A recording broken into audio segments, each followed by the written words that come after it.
Assalamualaikum warahmatullahi wabarakatuh dan selamat pagi. Hari ini kita berjumpa kembali untuk pembelajaran daring matematika kelas 7 semester genap. Kita masuk di bab 5 materi perbandingan pada pertemuan ketiga. Nah, di pertemuan sebelumnya kalian sudah mempelajari tentang bagaimana cara menentukan perbandingan sejenis, kemudian menentukan nilai perbandingan senilai, nilai perbandingan berbalik nilai, dan menentukan nilai dari suatu perbandingan. Nah, di pertemuan ketiga ini, saya akan membahas tentang penerapan perbandingan pada kehidupan sehari-hari. Nah, sebelum saya masuk ke contoh soalnya, saya ingin mengingatkan kalian kembali tentang pengertian dari perbandingan senilai. Kalian bisa perhatikan tabel yang ada di slide, yaitu tabel di samping ini merupakan pemasangan satu-satu antara banyaknya kemeja dengan harganya. Nah, di situ ada baris pertama, ada kemeja yang banyaknya 1, harganya Rp42.000, kemudian banyak kemeja 2, harganya Rp84.000, kemeja 3 itu harganya Rp126.000, kemeja yang banyaknya 4 itu harganya Rp210.000. Nah, sekarang perhatikan baris 1 dan baris 3. Nah, jika kita buat perbandingan banyaknya kemeja baris 1 dan baris 3, maka akan diperoleh perbandingan 1 berbanding 3. Nah, kemudian kalau kalian buat perbandingan lagi tentang harga kemeja dari baris 1 dan baris 3, maka kita peroleh perbandingan Rp42.000 per Rp126.000 itu sama dengan 1/3 atau 1 berbanding 3. Nah, karena perbandingannya sama antara perbandingan banyak kemeja dengan perbandingan harga, yaitu sama-sama 1 berbanding 3, maka bisa kita simpulkan, bisa kita lihat bahwa perbandingan tersebut merupakan perbandingan senilai. Nah, jadi banyak kemeja dan harganya selalu bertambah. Bisa kalian lihat, banyaknya kemeja mulai dari baris pertama menuju baris keempat itu nilainya selalu bertambah. 1, 2, 3, 4, begitu juga dengan harganya. Harganya dari baris pertama menuju baris keempat juga semakin bertambah. Dari 42.000, kemudian 84.000, 126.000, 210.000, dan seterusnya. Nah, perbandingan tersebut disebut sebagai perbandingan senilai. Nah, jadi pada perbandingan senilai itu berlaku jika banyak barang bertambah, maka nilai barang akan bertambah. Begitu juga sebaliknya, jika banyak barang berkurang, maka nilai barang makin berkurang. Nah, jadi kalau dalam soal atau penerapan perbandingan pada kehidupan sehari-hari, kalian bisa perhatikan baik-baik. Jika disediakan sebuah tabel atau tidak ada tabelnya, kalau tidak ada tabelnya, kalian harus buat tabel sendiri. Jadi, jika banyaknya barang itu bertambah, seperti ini, banyaknya kemeja itu bertambah ya, maka harganya juga bertambah. Begitu juga sebaliknya, jika banyak kemeja semakin berkurang, maka harganya juga semakin berkurang. Itulah yang disebut sebagai perbandingan senilai. Jadi ingat baik-baik ya.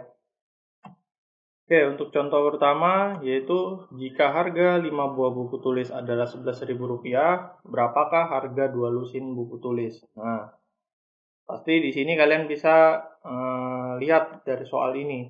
Nah, jika 5 buah buku itu harganya 11.000. Nah, 2 lusin itu kan pasti lebih banyak dari 5 buah buku tulis. Nah, berarti banyaknya barang itu bertambah, berarti harganya pun juga bertambah. Berarti bisa kita simpulkan, bisa kita lihat bahwa ini adalah soal perbandingan senilai. Seperti itu ya. Nah, penyelesaiannya seperti yang saya bilang tadi, jika di soal tidak ada tabelnya, kalian buat tabel kira-kira atau perkiraannya saja. Ini banyak buku dan harga buku. Nah, kemudian 5 buah buku itu harganya Rp11.000. Nah, satu lusin kan 12, berarti 12 dikali 2 adalah 24 buah. Itu sama dengan harganya X rupiah. Kita misalkan seperti itu. Berarti kita banyak buku bertambah, maka jumlah harga buku pun juga bertambah. Jadi banyak buku dan harga buku itu merupakan perbandingan senilai. Nah, kita buat perbandingannya yaitu 5 berbanding 24 sama dengan 11.000 berbanding X. Nah, kita gunakan perkalian suku tepi, maka kita peroleh 5X sama dengan 11.000 dikali 24. Nah, 5X sama dengan 264.000. Berarti X sama dengan 264.000 per 5 atau dibagi 5. Maka kita peroleh hasilnya adalah X sama dengan 52.800.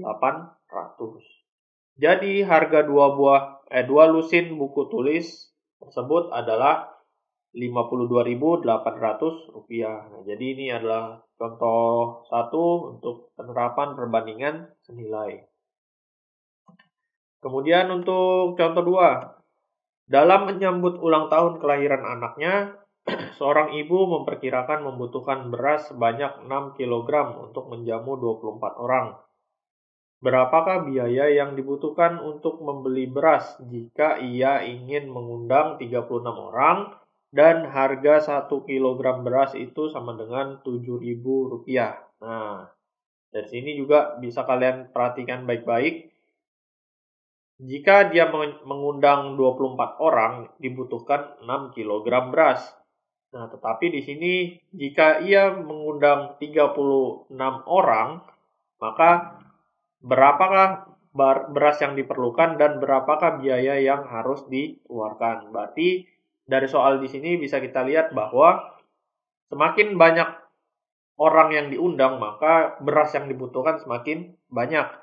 Nah, berarti kita harus menentukan dulu berapa banyak beras yang kita perlukan, kemudian baru kita tentukan biayanya. Seperti itu. Nah, penyelesaian. Seperti yang saya contohkan tadi, kita buat tabel sederhananya dulu. Berarti banyaknya orang 24, banyaknya beras 6 kg. Kemudian banyaknya orang 36, banyaknya beras kita misalkan B kilogram. Misalnya seperti itu. Nah, karena ini perbandingan senilai, nah seperti itu ya, banyak orang yang diundang bertambah, maka persediaan beras juga bertambah. Jadi soal di atas merupakan perbandingan senilai. Kita buat perbandingannya terlebih dahulu, yaitu 24 berbanding 36 sama dengan 6 berbanding B. Kita gunakan perkalian suku tepi, maka kita peroleh 24B sama dengan 6 dikali 36. Hasilnya adalah B sama dengan 6 dikali 36 per 24. Boleh seperti itu ya. Ini bisa kalian coret. 24 dibagi 6 hasilnya adalah 4. Maka kita peroleh 36 dibagi 4 hasilnya adalah 9. Nah, berarti kita dapat banyaknya beras kalau ibu itu mengundang 36 orang, kita perlu beras sebanyak 9 kg. Nah, berapa harga beras 9 kg itu? Berarti 9 dikali 7.000, karena 7.000 itu harga 1 kg beras. Maka hasilnya adalah 63.000. Jadi biaya yang diperlukan untuk pembelian beras untuk 36 orang undangan adalah Rp63.000. Nah, saya ingin mengingatkan kembali, jika kalian bertemu dengan soal-soal cerita seperti ini, saya harapkan kalian bisa menuliskan langkah-langkahnya dengan runtut, dengan jelas dan terurut. Berarti kalian harus menuliskan apa saja yang diketahui, kemudian yang ditanyakan apa, kemudian prosesnya, kemudian kesimpulannya. Seperti itu ya. Oke, ini untuk contoh 2 cukup. Sampai di sini kita beralih ke perbandingan berbalik nilai. Nah, kalian perhatikan tabel di samping. Itu tabelnya merupakan pemasangan satu-satu antara banyak ternak dengan banyak hari untuk menghabiskan persediaan pakan dalam jumlah yang sama. Nah, kalian bisa lihat di sini ada banyak ternak, banyak hari. Nah, banyak ternak pada baris 1 itu 6, kemudian baris 2-nya 8, baris 3-nya 10. Kemudian banyak harinya, yang pertama 20, kemudian 15, kemudian 12. Nah, dari tabel ini kalian bisa lihat, kalian bisa amati, di sini sudah terlihat jelas bahwa perbandingannya adalah berbalik nilai. Nah, kalian perhatikan baris 1 dan baris 3. Jika kita buat perbandingan banyaknya ternak baris 1 dan baris 3, maka diperoleh perbandingannya adalah 6 berbanding 10 atau sama dengan 3 berbanding 5. Kemudian kita buat perbandingan banyak hari baris pertama dan baris ketiga, maka diperoleh perbandingannya adalah 20 berbanding 12 sama dengan 5 berbanding 3. Nah, jadi nilai perbandingan banyaknya ternak itu berbalik nilai dengan perbandingan banyaknya hari, yaitu 5/3. Nah, jadi jika banyaknya ternak terus bertambah, maka persediaan pakan akan semakin cepat habis. Perbandingan antara banyak ternak dan banyak hari merupakan perbandingan berbalik nilai. Nah, dari sini bisa kalian lihat, semakin banyak ternaknya, maka semakin cepat habis persediaan makanannya. Jadi kalau dia punya 6 ternak, persediaan makannya akan habis 20 hari. Jika dia punya 8 ternak, maka persediaan makannya semakin turun, yaitu lebih cepat 15 hari. Selisihnya 5 hari gitu ya. Nah, itu yang disebut perbandingan berbalik nilai. Jadi jika banyaknya barang bertambah, maka nilai barang tersebut semakin berkurang. Nah, begitu juga sebaliknya. Jika banyaknya barang berkurang, maka nilai dari suatu barang itu akan bertambah. Seperti itu ya, perbandingan berbalik nilai, ingat. Nah, di sini ada contoh 3. Untuk menempuh jarak 2 kota dengan mengendarai mobil diperlukan 5 jam dengan kecepatan rata-rata 72 km per jam. Nah, berapakah waktu yang diperlukan mobil tersebut untuk menempuh jarak yang sama jika kecepatan rata-ratanya 80 km per jam? Nah, penyelesaian. Kita buat tabel sederhana seperti biasa, waktu dan kecepatan. Nah, kalau waktu tempuhnya 5 jam, berarti kecepatannya 72 kecepatan rata-ratanya 72 km per jam. Nah, berapa waktu yang diperlukan kalau kecepatan rata-ratanya 80 km per jam? Nah, otomatis semakin mobil itu cepat, semakin laju, berarti kan waktu tempuhnya semakin berkurang. Nah, berarti dari sini bisa kita lihat bahwa perbandingan yang ditampilkan di soal itu adalah perbandingan berbalik nilai. Jadi, waktunya ini semakin berkurang, semakin turun, sedangkan kecepatannya semakin naik. Nah, ini adalah perbandingan berbalik nilai. Nah, jika kecepatan bertambah, maka waktu tempuh akan berkurang. Jadi, kecepatan dan waktu merupakan perbandingan berbalik nilai. Nah, bagaimana menentukan nilai T? Yaitu 5T sama dengan 80 berbanding 72. Nah, ingat, ini adalah perbandingan berbalik nilai. Jadi, perbandingan kecepatannya kita berbalik nilai kan? Berarti 80 berbanding 72. Jadi kalau kalian tulis 72 berbanding 80, maka hasilnya akan desimal atau hasilnya akan salah. Nah, setelah kita buat perbandingannya, kita gunakan perkalian suku tepi, yaitu 80 dikali T sama dengan 5 dikali 72. Hasilnya adalah T sama dengan 5 dikali 72 per 80. Maka kita peroleh T sama dengan 4,5. Nah, seperti itu ya. Jadi waktu yang diperlukan jika kecepatan mobilnya 80 km per jam adalah 4,5 jam. Berbeda 30 menit ya. Nah, ini salah satu contoh penerapan perbandingan berbalik nilai pada kehidupan sehari-hari. Kemudian contoh berikutnya, contoh 4. Seorang pemborong memperkirakan dapat menyelesaikan suatu pekerjaan selama 40 hari dengan banyak pekerja 48 orang. Setelah 10 hari, pekerjaan itu terhenti 6 hari. Nah, berapakah waktu pekerja yang harus ditambah agar pekerjaan itu dapat selesai tepat waktu? Nah, penyelesaian.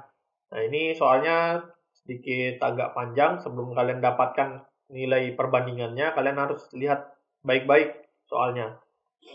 Nah, diketahui pekerjaan 40 hari dapat diselesaikan oleh 48 pekerja. Nah, setelah 10 hari berarti kan waktu yang tersisa adalah 30 hari dengan 48 pekerja. Nah, ternyata setelah 10 hari, pekerjaannya terhenti 6 hari. Nah, sehingga waktu yang tersisa adalah 24 hari dengan K pekerja. Nah, kita nggak tahu nih berapa tambahan pekerjanya. Nah, sehingga kita dapatkan perbandingannya yaitu 30 hari itu banyak yang pekerjanya 48. Nah, yang tersisa itu adalah 24 hari. Nah, banyak yang pekerja itu berapa yang kita butuhkan, yang perlu ditambahkan. Nah, karena waktu atau banyaknya hari itu semakin berkurang, maka banyak yang pekerja harus bertambah agar pekerjaannya selesai tepat waktu. Nah, jadi soal di atas itu berkaitan dengan perbandingan berbalik nilai. Jadi semakin berkurang harinya, maka banyaknya pekerja itu semakin bertambah agar pekerjaannya cepat selesai. Seperti itu ya. Nah, kita buat dulu perbandingannya seperti biasa. 30 berbanding 24 sama dengan K berbanding 48. Ingat, perbandingan berbalik nilai. Maka kita gunakan perkalian suku tepi, kita peroleh 24K sama dengan 30 dikali 48. Maka kita peroleh K sama dengan 30 kali 48 per 24. Maka kita peroleh hasilnya adalah K sama dengan 60. Nah, banyak pekerja tambahannya berarti 60 dikurang 48. 48 dari mana? 48 itu adalah banyaknya pekerja di awal, yaitu 48 orang. Berarti 60 dikurang 48 itu hasilnya adalah 12.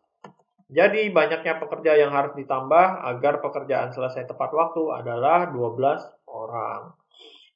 Oke, jadi untuk materi minggu ini kita sudah mempelajari tentang penerapan perbandingan pada kehidupan sehari-hari, baik itu perbandingan senilai dan perbandingan berbalik nilai.